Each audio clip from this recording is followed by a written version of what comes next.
Okay, 3rd of September. About 1,000 miles for the year so far. I'm way behind my schedule, but it's a beautiful morning, so I'm coming out. Oh, I've not enjoyed this year's cycling, and this summer in particular. I had on a holiday in July, followed by COVID infection, which can knock me back for a couple of weeks. But my enthusiasm has been pretty low anyway. And I think I may have said this before, but some of it, maybe a lot of it, is down to our cycling club kind of almost disappearing as people get into different habits. So we're not meeting as we used to meet in great numbers every Saturday morning. I don't know who said it, I can't remember, but it was something along the lines that all life is politics. And I think it's such a truism. Here we are at the beginning of the autumn, only just end of the summer, and we have an extraordinary political and domestic situation that's kicking off now, with fuel costs very, very high, which I've talked about before, but the so-called energy cap in the UK is rising every 3 months to a point where there is literally going to be half the population in what's called energy poverty by the government and the regulators' definition. At the moment, people aren't aware of, well, they're not so much aware of it that they're panicking yet, but when the bills start dropping in on the 1st of October and beyond, it's going to be absolutely incredible.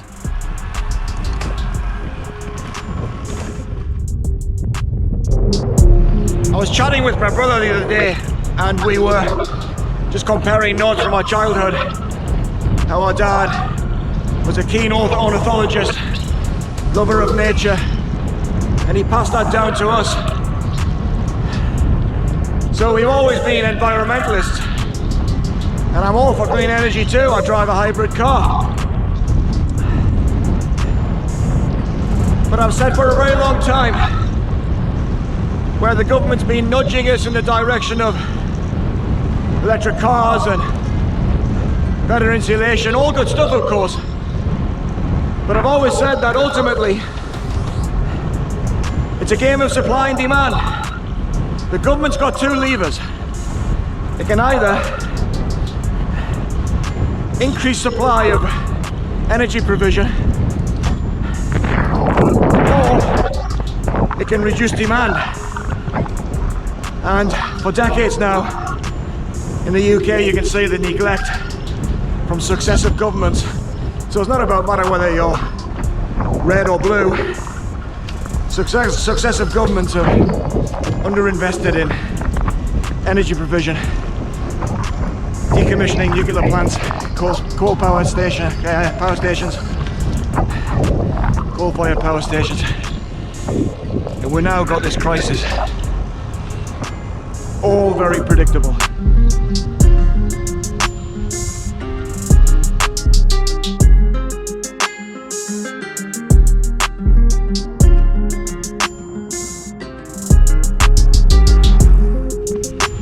So we've known for years that this underinvestment was eventually going to come back and bite us.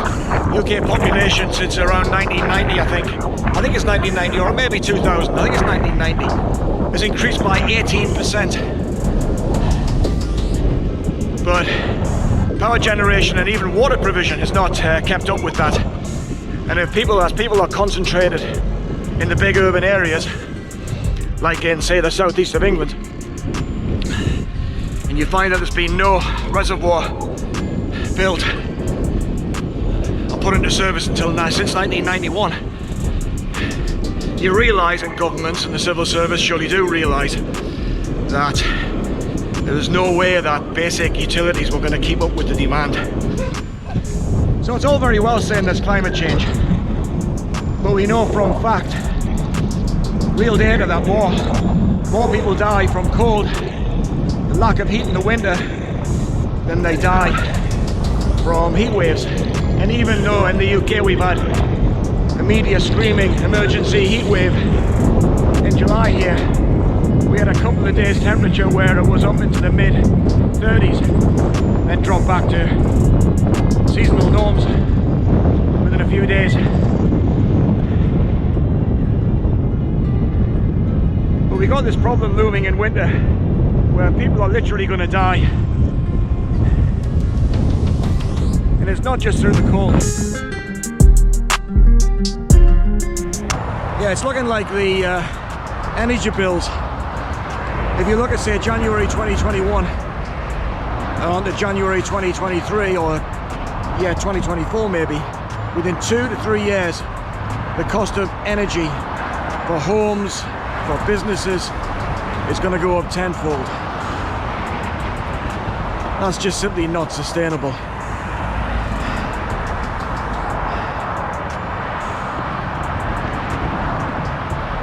But we also got this problem of rampant inflation.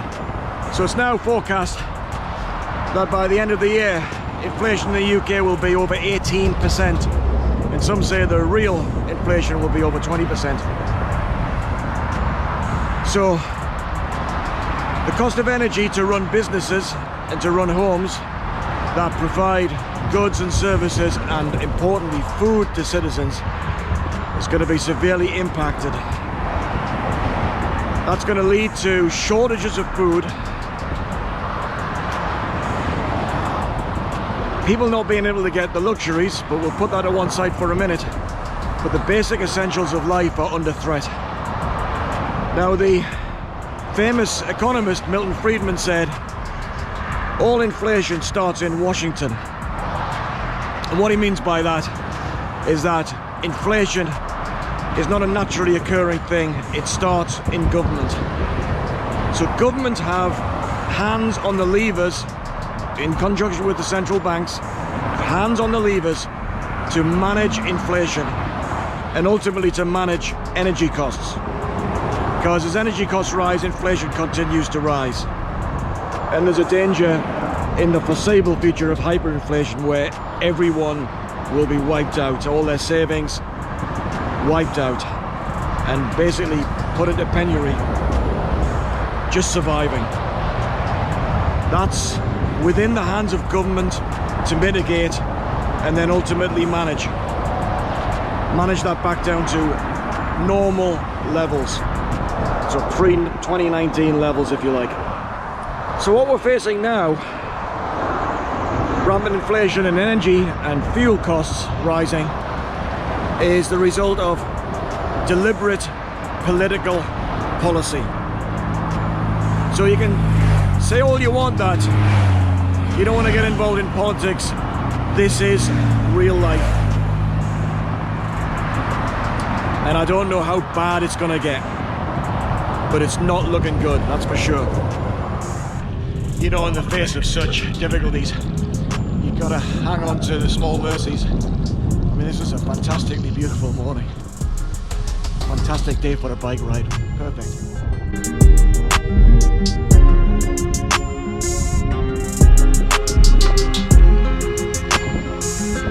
Morning.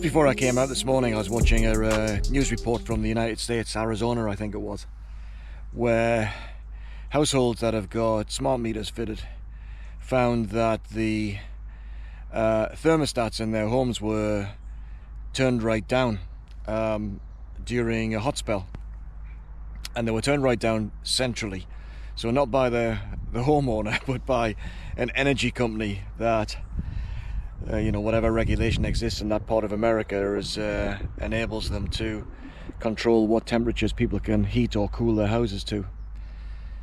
So you've got this, you know, when you think about the last couple of years with the response to the pandemic and the mandates and lockdowns and all that sort of stuff that is now really only just being exposed for the malfeasance that was involved. You know, it's hard not to conclude that there's more and more control being applied from the centre into people's lives. And you know, I get into debates with friends from time to time about whether the government has, or a government or multiple governments have malign intent. I was reminded by something someone famously said, I think it was Jordan Peterson. It was basically saying the quality of an individual's worldview can be measured or gauged on how good their predictions are. And when you look at United States politics, you look at what's happened in the UK with pandemic responses and so on, now you've got these energy and inflation crises, not forgetting the war in Lower Eastern Europe. I think it's hard not to come to the conclusion that the so-called conspiracy theorists are increasingly being proven correct.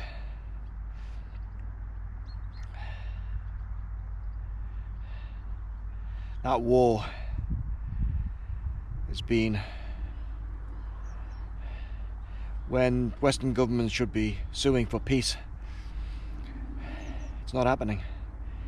And yet the consequences of that are exacerbating or even causing much of the energy crisis in Europe and the inflation crisis.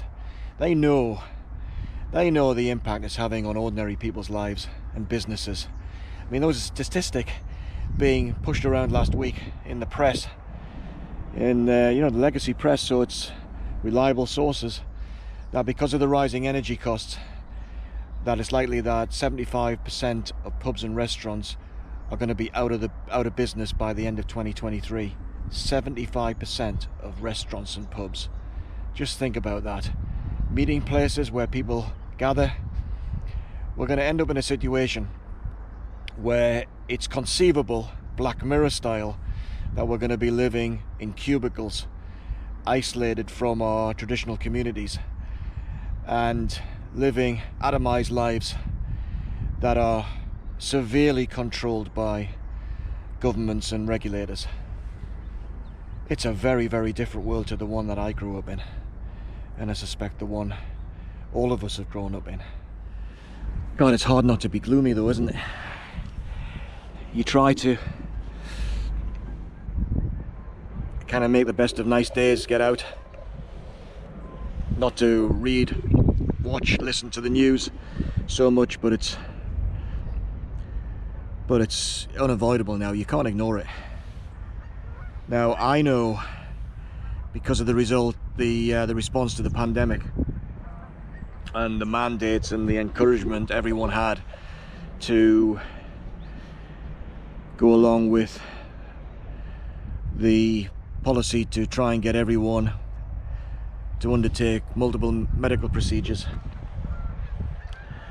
I know that the response to that from family and friends was largely in support of what were becoming draconian measures. You know, when you can think about, people can't hold on to their jobs unless they have medical procedures, which anyone who's been paying attention would know that that is against the Nuremberg Code. But I know that there are people out there who are in my community who kind of go along with it, maybe keep their head down, or just hoping to get through the next winter without too much pain. But short of pushing back or challenging policymakers or asking difficult questions or even sharing their opinions with people, you got to wonder what that's doing to us, really, about isolating us from each other. because it's one thing to have an opinion about that, but it's another thing altogether to start breaking friendships and ostracizing family members, which I know it happens. It's well reported. So you do wonder about where this is all going to lead us. For me, I think try to take a holiday every few days from the news to try and manage well-being and mental health, and try to stay connected with people, even if some topics are kind of off limits. But I think by the time we get to the spring, maybe January, where I think there's a real prospect of power cuts in the UK and bills really cutting into people's savings, say retirement plans, of course, I think we're gonna see a lot more people piping up about their dissatisfactions around what's happening, and the uninformed will blame that dreaded leader in Russia for all our ills. But anybody who scratches the surface and asks a few questions know that this has been coming for a very long time, and it's becoming acute, certainly since the pandemic.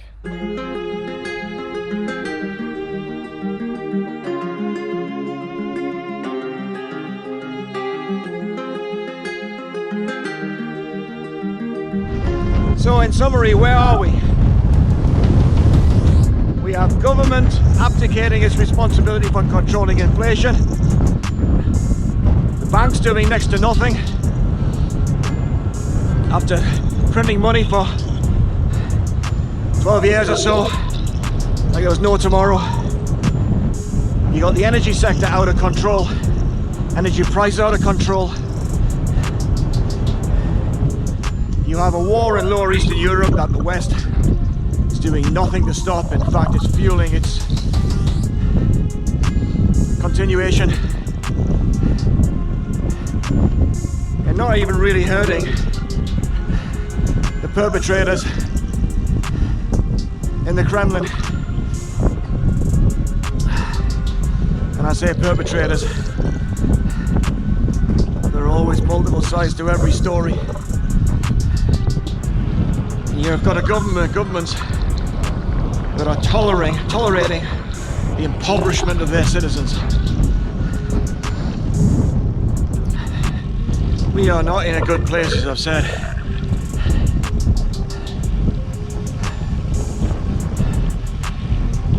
And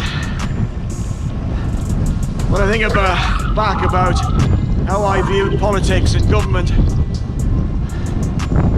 I'm now certain that the government is not operating in the best interests of citizens. I think that's a myth that we were sold, that I bought hook, line and sinker. Not anymore. And for those who think that they're apolitical, they don't want to get involved in political debate, well, I'm sorry friends, it's coming to your door.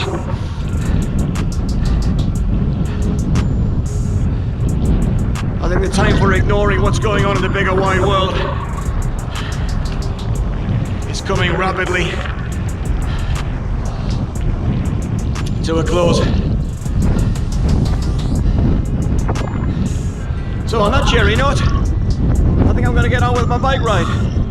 Maybe next time I'll talk about the joys of cycling. See you later.